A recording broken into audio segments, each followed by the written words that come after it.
Amashusho ya Perezida wa Leta Zunze Ubumwe za Amerika Donald Trump agaragara asimbukira umwana warugiye gutembagara ku rubyiniro ubwo bombi bari ku rubyiniro, yaba Trump ndetse n'ababyeyi w'uwo mwana, ari kuvugisha abanyamerika ndetse n'isi yose muri rusange. Gusa ikiri kuvugisha abantu cyane ntago ari aya mashusho, ahubwo ni amagambo y'umuperezida w'icyamamare yarengejeho nyuma y'uko amaze kugera kuri uwo mwana. Ikaze mu kiganiro, nge nitwa Eric Rato.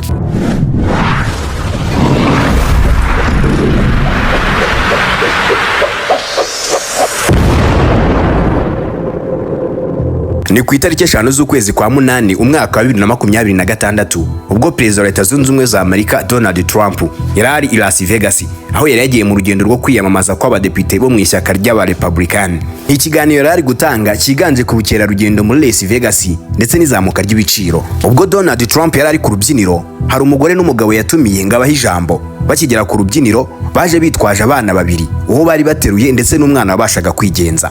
Uwo mugore witwa Sandra n'umugabo we witwa Brad ndetse n'abana baraje bagera ku rubyiniro. Igihe Trump yari amaze kugaragara ko yahereje mikro Sandra umugore ngo avuge ijambo, umwana muto wari muto cyane wabashaga kwigenza yatangiye kwiruka ku rubyiniro ajya aho yari buhubuke ngo yikubite hasi. Papa w'uyu mwana Brad yari ateruye undi mwana utabasha kwigenza, bitamworohera gukurikirana neza uwo mwana wigenza ibyarimo.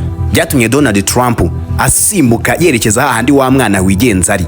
Ni amashusho yafashwe kuwa gatatu tariki ya 5 Kanama agaragaza Trump yihutira gukurikira uwo mwana wari wirutse, mu gihe nyina Sandra yari yamaze gufata mikrofone kugira ngo avuge ijambo, naho se Brad yari ahagaze hirya ku ruhande hateruye uruhinja. Nk'uko ikinyamakuru Fox News kibitangaza, uyu Trump akimara kugera kuri uwo mwana yavuze amagambo asetsa ati sinshaka kuba nka Biden ukagwa ku rubyiniro. Abari aho bose urwenya rwahise ruba urwenya, batangira kwibukiranya bati ese ni ryari Biden yaguye ku rubyiniro. Bose baravugaga bagaseka, ndetse guseka byabaye guseka gusa. Mbere yuko bose bava ku rubyiniro, ikinyamakuru Fox News cyatangaje ko uyu mwana nawe yagize ibyo yongorera Donald Trump nubwo mikoro zitabashije kubifata.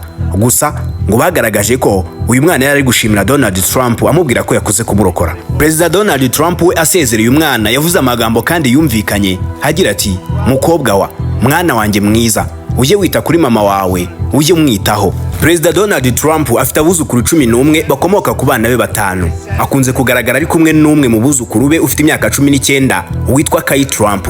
Uyu mwana akunda golf nk'uko sekuru ayikunda. Urukundo Perezida Donald Trump yeretse uyu mwana rwongeye gutuma yigarura imitima y'abantu benshi b'ababyeyi bari bateraniye hano hantu ndetse n'abamukurikiye kuri televiziyo muri uyu muhango wari uri kuba. Nyamara Trump n'umwana mwiza. Ngaho ni mukande subscribe, mukande like kugira ngo mujye mubana natwe ku Dushya Kingdom. Imana ibaho umugisha. Nge nitwa Eric Rato.